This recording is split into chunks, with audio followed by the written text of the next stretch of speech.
Right now on MSNBC, outrage after the deaths of 6 hostages shot point blank by Hamas in Gaza.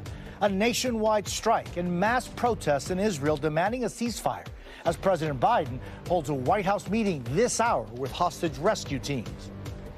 Also ahead, a Labor Day doubleheader for Vice President Harris. Her 2 stops today, including one with President Biden, as she looks to shore up the blue wall for November. Plus, new controversy for Donald Trump. The plans for a fundraiser for January 6th defendants at a Trump golf resort. And later, on strike, why hotel workers for Hilton and Hyatt are on the picket lines this Labor Day.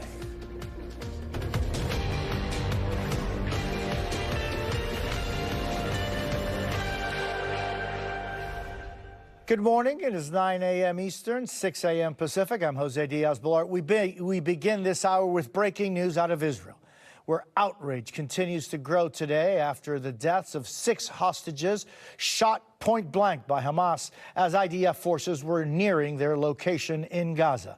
This morning, the largest general strike since the start of the Israel-Hamas war took place across Israel.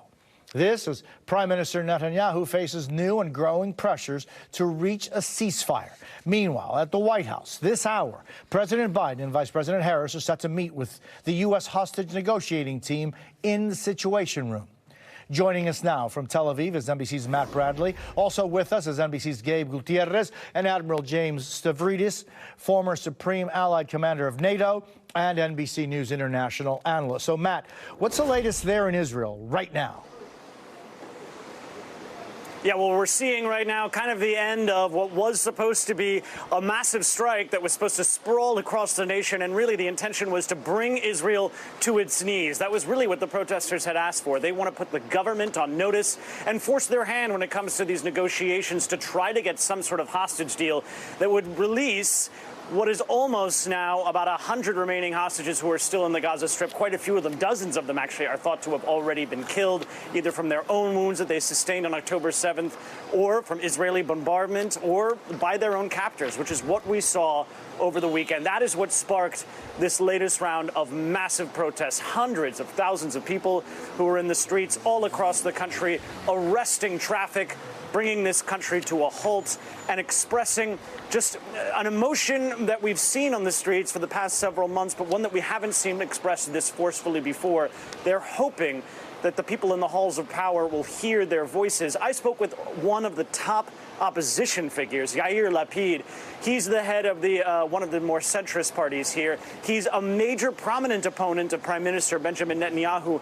He was walking amongst the protesters, actually on a footbridge above these sprawling protests last night. I asked him, why has there been no hostage deal so far? Here's what he told me.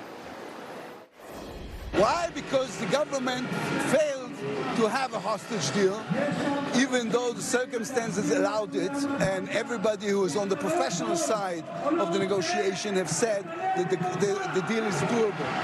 So this is why all these people came here, because they understand we can have a hostage deal, we can bring them back home.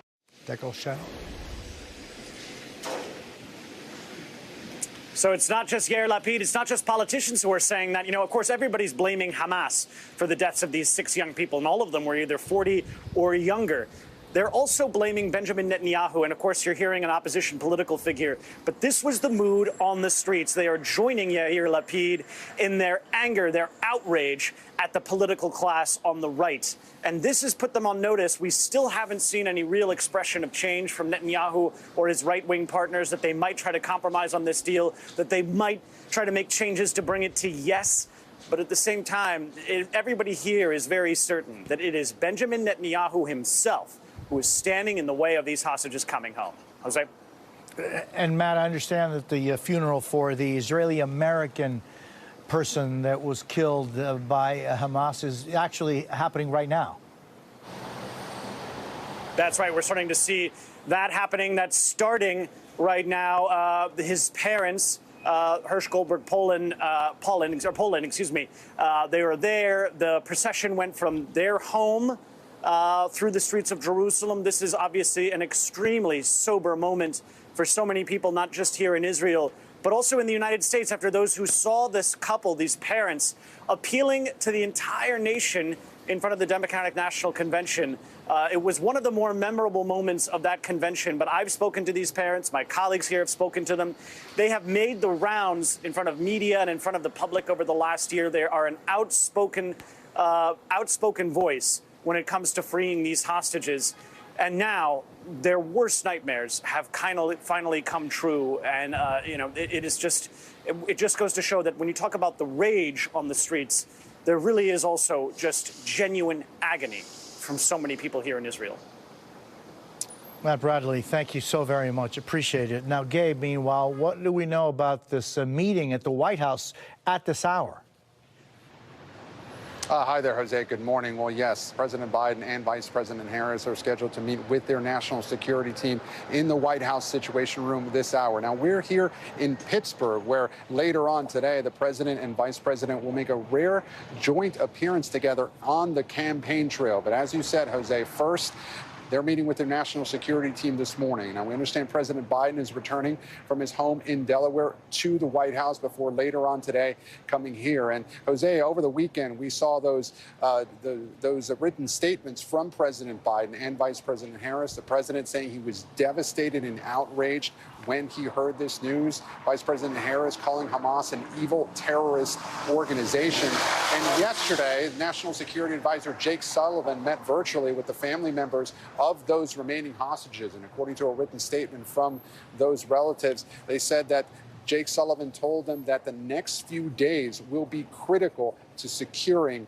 any type of ceasefire deal. Of course, Jose, this has been a frustrating year for the White House. They have repeatedly said that they've been working around the clock for this ceasefire deal. Again, stakes incredibly high right now. And the president and vice president meeting with their national security team this hour in the White House Situation Room, Jose. Gabe Gutierrez, thank you so very much. Admiral, just want to start your conversation with you on your reaction to the death of these 6 hostages. They were able to survive for so long, only to be shot as they were about to be rescued? Yeah, unbelievably tragic and terribly often this is how the story ends with hostages. And I'll tell you why. I've been involved in many of these hostage rescue attempts over the years. The captors have a protocol that if they hear shots fired and it's approaching, their standing protocol, horrifically, is simply to execute the hostages and withdraw. I'm sure that's what happened here. It's a mark of complete inhumanity and barbarism on the part of Hamas. And I think it speaks volumes of the foe, the implacable foe that Israel is engaged with. And Admiral, these hostages were held, shot, and killed in Rafah, an area that the world has been asking Israel not to go into. What's your reaction to that? These are incredibly hard choices. If it were me advising Prime Minister Netanyahu, I would have started advising take the ceasefire deal months ago. And here's why. Because in effect, Israel can kind of have its cake and eat it too. They can take a ceasefire, take those hostages back, and at that point, the IDF still has options. The IDF can say, the Hamas is coming back, we'll go back in. What would they have given up? They would have given up some Palestinian prisoners. I think that would have been a reasonable swap, frankly. And that's why you're seeing probably close to 1 million protesters on the streets of Israel. And again, population adjusted basis, Jose, that would be a day in the United States where 35 million Americans were out protesting with one voice on a critical issue. We've never seen a protest like that, nor has Israel. And Admiral, this morning's meeting in the Situation Room, what exactly do you expect them to be covering? I think that the tone of that meeting is going to be present Israel and Hamas with the final opportunity, last exit before the bridge, if you will. It's going to be maximize pressure, pull all the strings on our side, pressuring Israel, and asking our Arab partners, Qatar and Egypt, to do the same with Hamas. Because if we can't settle a ceasefire now in the wake of these horrific executions, it's unlikely to me that there's going to be an opportunity in the future. This really feels to me like the last chance, and that's what you heard National Security Advisor Jake Sullivan, who has been on this relentlessly, that's what you heard him say in the last 48 hours. Admiral James Stavridis, always a pleasure. I thank you very much for your time. And joining us now is Jonathan Dekel-Chen, the father of Sagi Dekel-Chen, an American taken during the October 7th attacks, who is still being held. Jonathan, thank you for being with us this Monday. My continued support and prayers for you and your family. How are you all doing today, and just how does one process what happened over the weekend? Well, with enormous sadness and grief for the families of those beautiful 6 young people, and rage at our government and Hamas, of course. And you know, the Israeli street has spoken, as your previous guest mentioned. I mean, these are enormous numbers of just everyday Israelis, pretty much from, you know, the political and the social spectrum of Israel, who are telling our government enough of the delays, enough of throwing new obstacles into the process of negotiating with the devil, undoubtedly. You know, it would be much easier for Israel if we were negotiating with a rational, humane other side, but this is what we have. We absolutely must, for the good of Israel as a whole, the Palestinian people, surely, and for regional stability. This all has to end, and the linchpin of everything is getting our hostages home, those who still might be alive and those who have already been murdered. And so, Jonathan, how do you think and see that negotiation going forward to get any successful outcome with what you define as the devil?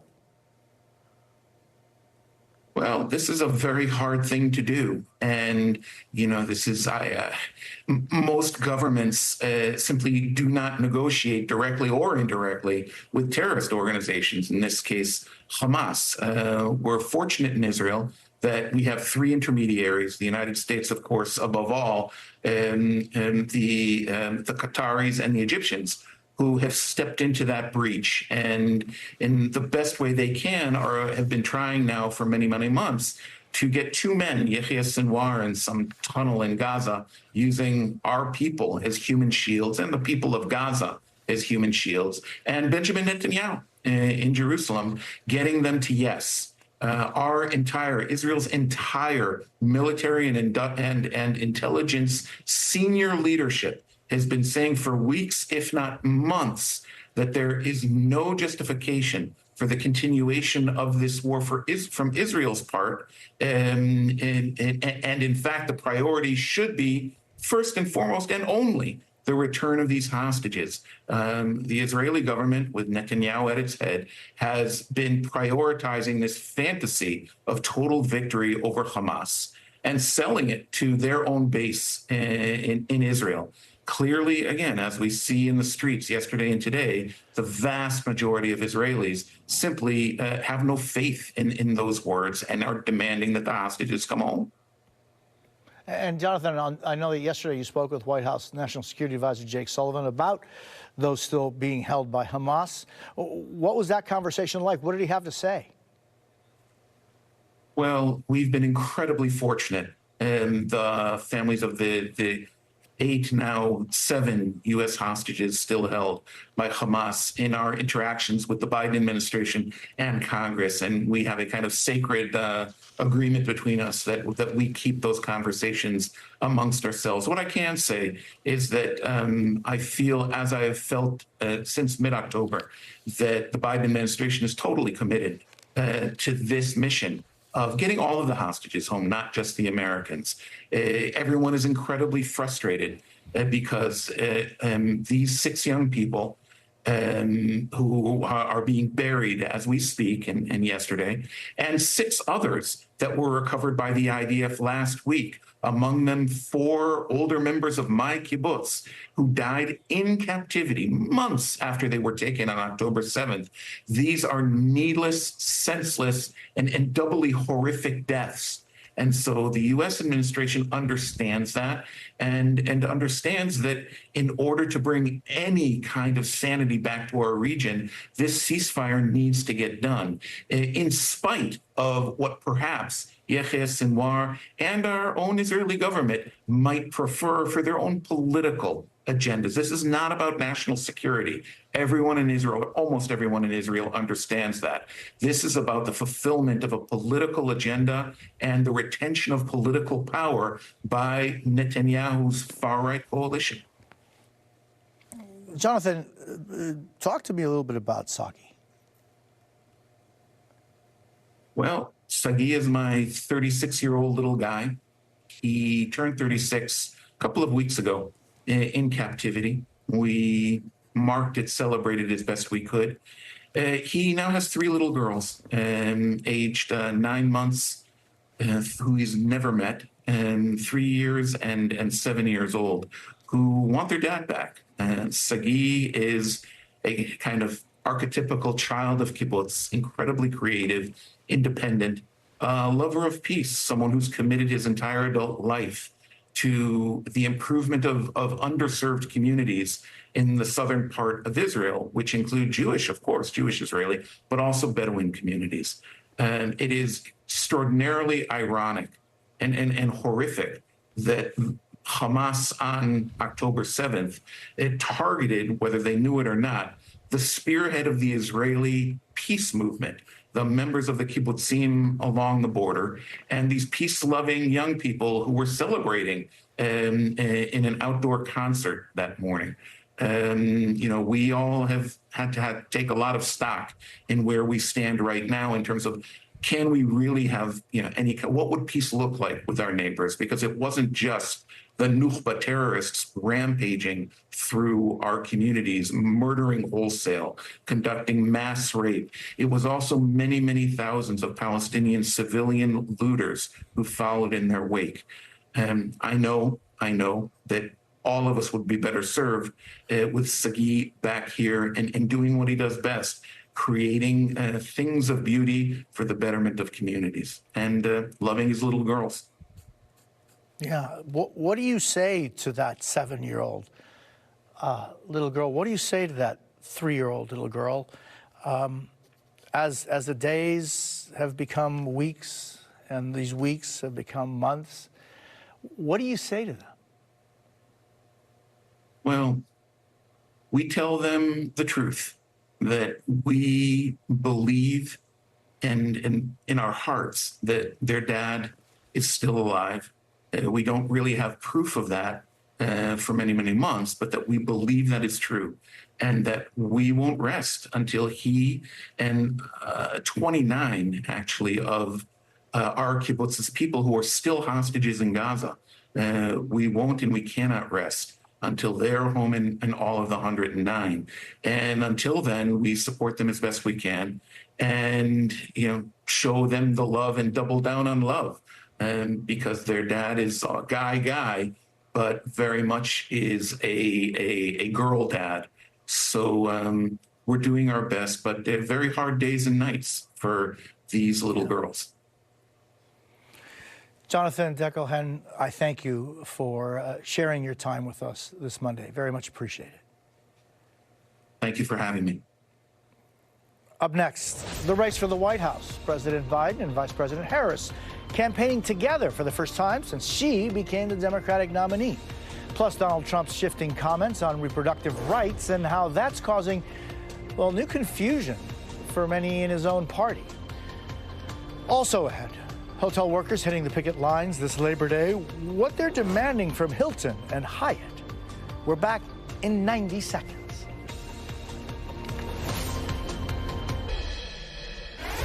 "21 past the hour this Labor Day, the vice president is on the campaign trail. The focus is on a pair of blue wall states the Democrats are hoping to hold on to this November. They plan to do it with a pro-worker message. First, the vice president will be in Detroit today to stump with union leaders, then in Pittsburgh. She'll be holding her first official joint campaign appearance with President Biden, hoping to tap into his union support in battleground Pennsylvania. NBC's Maura Barrett is in Detroit tracking the Harris campaign. We're also joined this morning by former Democratic Congresswoman Donna Edwards and former senior Republican congressional advisor Rena Shaw. So, Maura, give us a rundown of these two big Harris events today.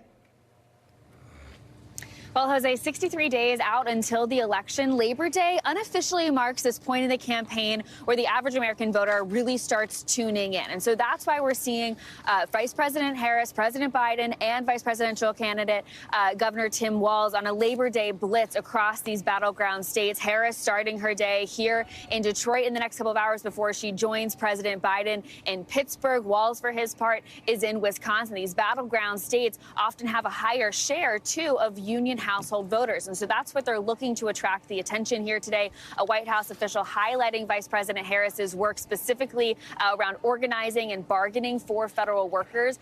She led the task force on that. And so that's something that they're really looking to capitalize on. President Biden in Pennsylvania this evening, kind of foreshadowing the role that he's going to be playing side by side with Vice President Harris going forward in this campaign. Here in Detroit, though, we're also learning that the American Federation of Teachers, a union with about 2 million members, will be kicking off a bus tour today in support of the Harris-Walz campaign, highlighting how they want to push towards economic and educational opportunity. And so those union voters here in these battleground states are something the Democrats are really looking to harness on, especially as Republicans are doing the same on the other side, Jose. Maura Barrett in Detroit, thank you so very much. So, Donna, what do you see as President Biden's impact and role in the campaign in these closing weeks? Well, I think everybody acknowledges that the president and this administration have been the most pro-worker, pro-union administration that we have seen in decades. And there have been a lot of policy advances that are important to labor unions. And Joe Biden is a perfect emissary, child of the middle class, believes in union and union organizing. And I think that they are playing to his strength in his role in this campaign, which is a great idea. I mean, it's a perfect role for President Biden. And Rena, how do you think Republicans are going to react and see Biden's role in this race?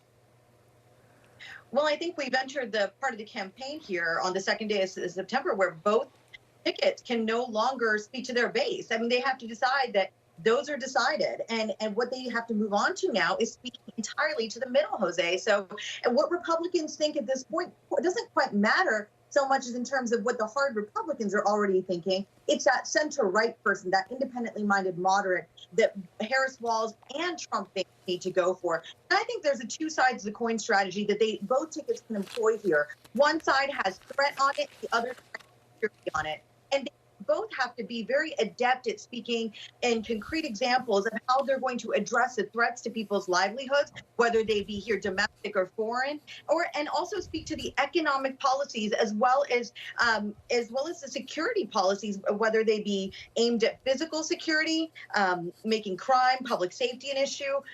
Those are what we have to hear now. This is the part of the campaign where we can no longer hear the red meat for the base type stuff. There's just not an opportunity for that anymore. It's all about the middle. Yeah, and Donna, meanwhile, Democrats are launching a reproductive rights bus tour from Trump's Florida hometown this week, West Palm Beach. Does this signal the Harris team sees Florida as competitive? Well, I think what it is, I mean, first of all, you're going to have an abortion issue on the ballot in Florida, and I think that can actually help drive turnout. And I somewhat disagree with Rena. While the campaigns are trying to reach the middle and some, voters who are not part of their base, they need to make sure that there is high turnout and enthusiasm among their voters. And I think that the reproductive rights tour all through these states really highlights an issue on which Donald Trump and Republicans have been all over the map. And it is a perfect opportunity to show a distinct contrast between a Harris-Walz administration and a Trump-Vance administration. This really leans into their strength and their candidacy. And Although President Trump, the former president, said that abortion was not really going to be a big factor in this campaign, he's totally wrong. And I think the Harris-Walz team recognizes that, and they're going to lean into their strength. Yeah, I mean, there's no doubt the turnout is key for every and any candidate, especially November 5th. Turnout is going to be fundamental. And Rita, do you think that Trump is actually shedding support from, for example, hardline conservatives, evangelicals, with this recent, what appears to be a flip-flop or not clarity on abortion? I think last week's kerfuffle may carry into this week just slightly, and it coincides at a great time for the Harris-Walz campaign, which is debuting this reproductive access tour. And look, it's all fine and well, because I believe that both the tickets, particularly Harris-Walz, can walk and chew gum at the same time. They can make these top issues front of mind for that independently minded voter while still retaining the base. So whatever happened last week with the pro-life evangelical movement, it was salient last week, but if I have to be very frank here, it's not something that's going to endure and really put a dent in his campaign, because those people, let's not forget, Jose, they've had 8 to 10 years of demonizing the Democrats' playbook. There's no way they're going to go to the other side and click for Harris-Walz just because they're frustrated with Trump not committing to a national abortion ban and saying that he's going to be against what DeSantis wants in Florida regarding abortion. Donna Edwards and Rena Shaw, I thank you both so very much. Really appreciate it. Still ahead, just what happened to plans for a fundraiser for January 6th defendants at one of Donald Trump's golf resorts. Plus, a critical hearing this week in Trump's federal election interference case. What we could learn about how and when that case could move forward. 31 past the hour, Donald Trump faces a critical hearing this week in his federal election interference case. The hearing should determine how this case will move forward following the Supreme Court decision on presidential immunity. We've also just learned that a fundraiser set for Thursday at Trump's Jersey Golf Club for families of people charged in the January 6th attack is now postponed. Joining us now, NBC News correspondent Vaughn Hillard and Glenn Kirshner, former federal prosecutor and NBC News legal analyst. So, Vaughn, no more fundraiser for now this week? No, at least according to the group's website, the fundraiser that was slated to be taking place at Trump's Bedminster Golf Club is postponed. Now, Donald Trump was never a confirmed attendee himself, though Rudy Giuliani and other close allies of his, including Peter Navarro, were. Now, notably, of course, Donald Trump has appeared at such fundraisers for January 6th defendants in the past, including last summer at an event in Bedminster to help support the January 6th defendants in their legal causes. Of course, Donald Trump has called them patriots and has said that they should be pardoned. This particular fundraiser, it is not clear when it'll be delayed to, but it was meant as not only an aid to these defendants, but also to celebrate the Justice for All song, which, of course, was that song in which Donald Trump can be heard reciting the Pledge of Allegiance, while about 20 January 6 defendants in prison were singing the national anthem. Of course, Donald Trump has played that song at multiple events of his, including one time last year in which January 6 Capitol attack footage was playing behind him as he stood with his hand on his heart. So for at least now it is delayed. But of course, Donald Trump has not run from defending the individuals who are incarcerated and who are currently still waiting trial related to that attack. So Glenn, let's take for a minute that it has been postponed. It may be held at a future date or not. But just think of the fact that Trump wasn't hosting the event, but it was supposed to be at one of his golf clubs. Legally, could there have been any repercussions for something like this? You know, the one way to be sure, Jose, is to present the evidence to a grand jury. This is, in a very real sense, when you read the flyers, the advertisement, this is Donald Trump allowing his golf club to be used to celebrate lawlessness and insurrection, to celebrate those people who attacked American democracy on January 6th. He also lent his image, because we saw it on the flyer. Whether or not he was going to attend and speak is another issue. But, you know, Jose, we know that Jack Smith has been in the grand jury recently. How do we know that? he returned a superseding indictment and issued a statement that the evidence was presented to a brand new grand jury to secure that superseding indictment. To this old 30-year prosecutor, I would be presenting all of this evidence of this January 6th celebration of insurrection, giving aid and comfort to the insurrectionists, to a grand jury and see if they believe there was enough evidence to satisfy the elements and perhaps bring additional crimes against Donald Trump. What are the possible crimes against Donald Trump that could be brought forth in a grand jury if, Glenn, or, going in hypotheses after hypotheses, if one was to bring that evidence to a court? It is unlawful. It violates the federal law if you give aid and comfort to an insurrection. Now, Jose, these developments are unprecedented. So we don't know, if, for example, courts, including appeals courts, would accept a legal theory that, a president of the United States who lost an election and then tried to unlawfully retain the power of the presidency, launching an attack on the U.S. Capitol to stop the peaceful transfer of power. If that person continues to give aid and comfort and hold fundraisers and celebrate those who attack the Capitol, the insurrectionists, does that satisfy the elements of insurrection or sedition as those crimes are laid out in our federal statutes? That question cannot be definitively answered until a charge is brought in the event a grand jury believes there's enough to indict. And Vaughn, I understand Trump made some new comments about the cases against him in the election this weekend.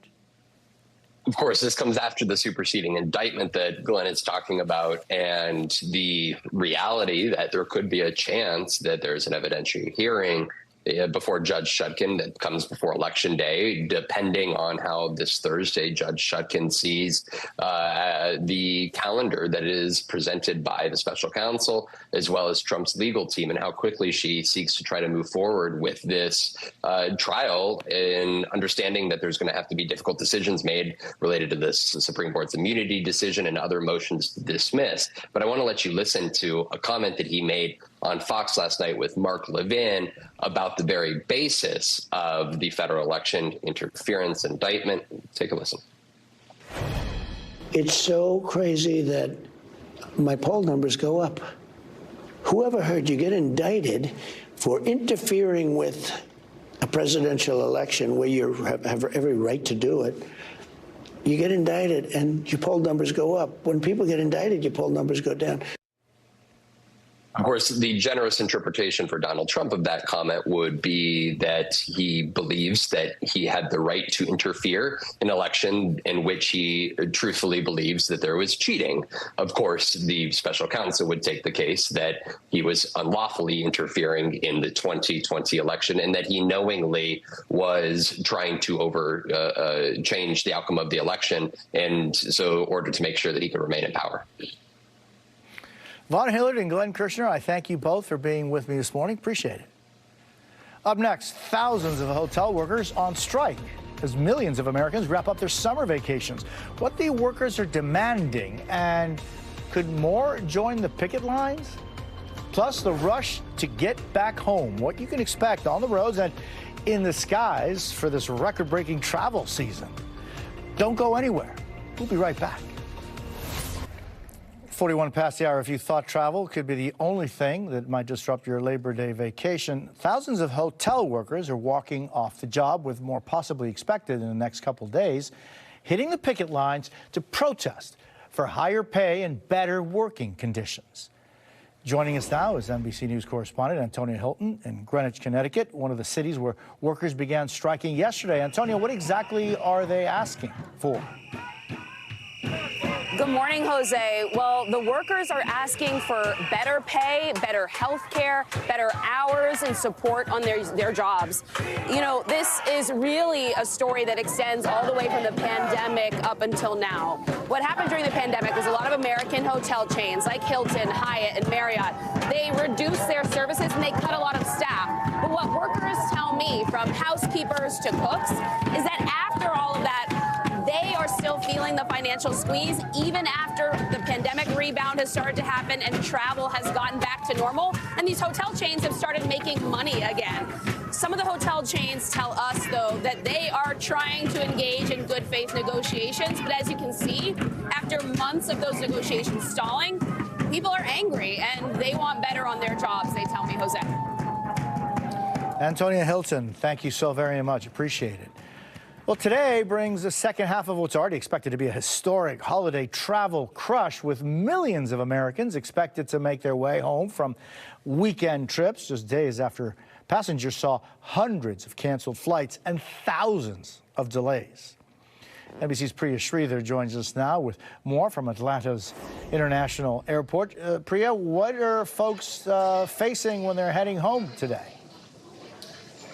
Hey, Jose. Yeah, it's been a record-breaking year for travel, and this Labor Day weekend, domestic travel is actually up 9% compared to last year, according to AAA. So one thing travelers can certainly expect if they're heading to the airport or hitting the roads today is they're going to have a lot of company. As people try to take advantage of the last days of summer vacation, record numbers of travelers causing lots of extra traffic and delays on highways and at airports. Our flight is delayed at Love Field by like literally 2 hours. Been in this Uber for over an hour. We're just trying to go 2 miles away. Someone send help. For those among the 17 million flying, severe weather in some areas delayed the start of the weekend's travel, canceling hundreds of flights in major hubs like New York and Chicago, and passengers across the country seeing more than 15,000 delays over the weekend alone. Strong storms also delaying the Penn State-West Virginia football game on Saturday. Low hands. Look at that. Look how they're looking at that lightning. They're like, uh-oh. There is a silver lining for those driving this weekend. Gas prices are down. The average price for a gallon on Sunday was $3.33, almost 50 cents less than last year.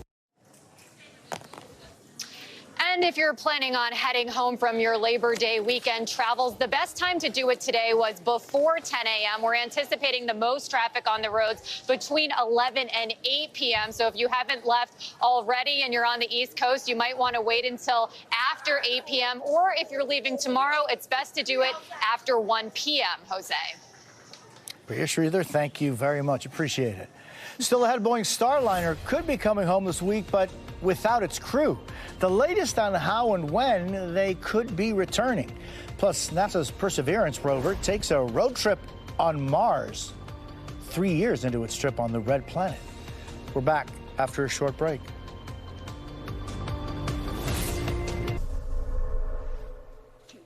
"49 past the hour, Boeing's Starliner spacecraft could return to Earth this week, but without its crew. NASA announced that it may begin remotely undocking Starliner as soon as Friday, using ground teams to guide it through departure, re-entry, and landing at White Sands, New Mexico. It was deemed too risky for astronauts, the two of them, to ride home on the capsule because of thruster issues with the spacecraft. Instead, they're expected to return to Earth in a SpaceX vehicle early next year. Joining us now is Professor and former NASA astronaut Mike Massimino. Mike, it's great seeing you, buddy. I thank you for being with me this morning. Let's talk first about this whole remote return of the spacecraft guided from Earth. How does that work? Well, instead of having the crew participate in undocking and aligning the vehicle, it's going to be controlled from the Mission Control Center. So it's been done before, actually, Jose. It's been done twice before, where they returned the vehicle to Earth without crew on board on a few test flights. The second time they did that, the most recent time, a couple of years ago, it also included an undocking from the space station. So it's been done before, and hopefully all will go well when they do it. It looks like Friday is going to be their first attempt. So Mike, what is it that is causing so much concern and so much caution, right, to not bring the two astronauts back this way, but wait until SpaceX next year? What is the main issue that's causing the concern? Well, the main issue, Jose, what they couldn't get comfortable with was the failures they had with the thrusters. There's 28 thrusters. They're used to align the vehicle very precisely. They were needed for docking, and they're also needed for undocking and reentry. And when they were trying to dock to the space station, they had failures. 5 of those thrusters failed off. 4 of them came back on, so they were just down 1. but they couldn't get comfortable with why that happened. They did testing on the ground. They tried to corroborate what they saw on the ground in space, and they couldn't get comfortable that they fully understood the problem and that it wouldn't happen again. So safety comes first, and what they decided to do was to keep the crew on board.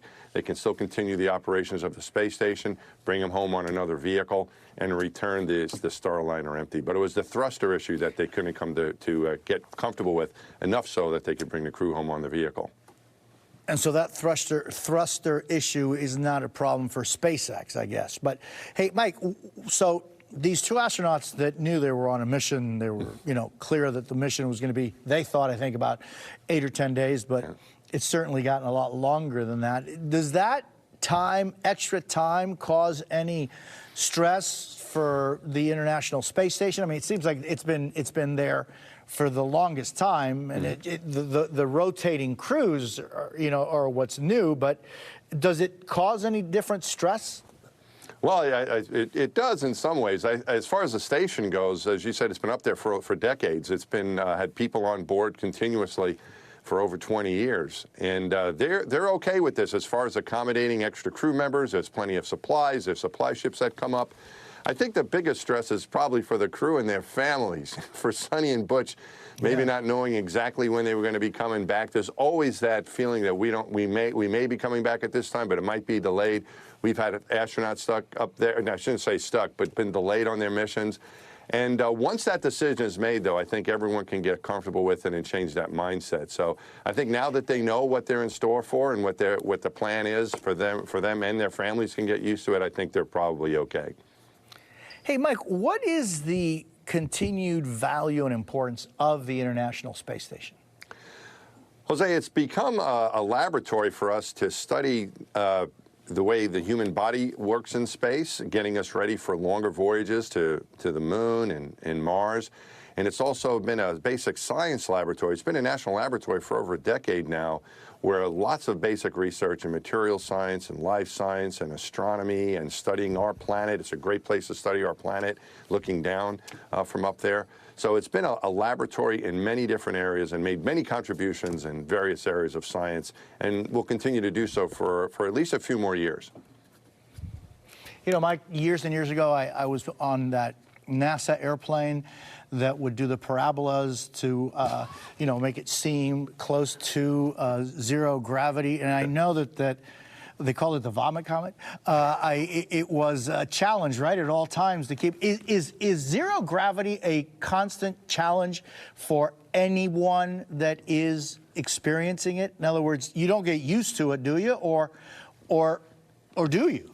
No, you do get used to it. And an airplane isn't always easy, Jose, especially the first time you're on it. And so the airplane could be a lot worse than what you're going to experience in space. In space, you're doing in the airplane, it's 30 seconds at a time, getting 30 seconds of zero gravity, and you do parabolas, so it's over and over again.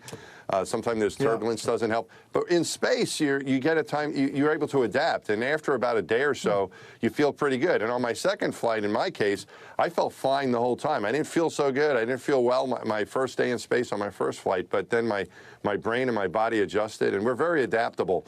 So you get used to it. It's an adaptation. So I wouldn't give up on it yet, Jose. Give yourself a few extra tries. I think I did like 25 parabolas, and I felt every single one of them. But I didn't. I was able to hold things together. Mike, meanwhile, NASA's Perseverance rover, which has been on Mars since 2021, is embarking on a road trip this week. What can we expect there? I think it's pretty exciting, Jose. Of course, there's no astronauts involved in this one, but it's the rover that has been exploring for 3 years at the surface in this crater, the Jezero crater, exploring that bed. It's an old dried up lake bed.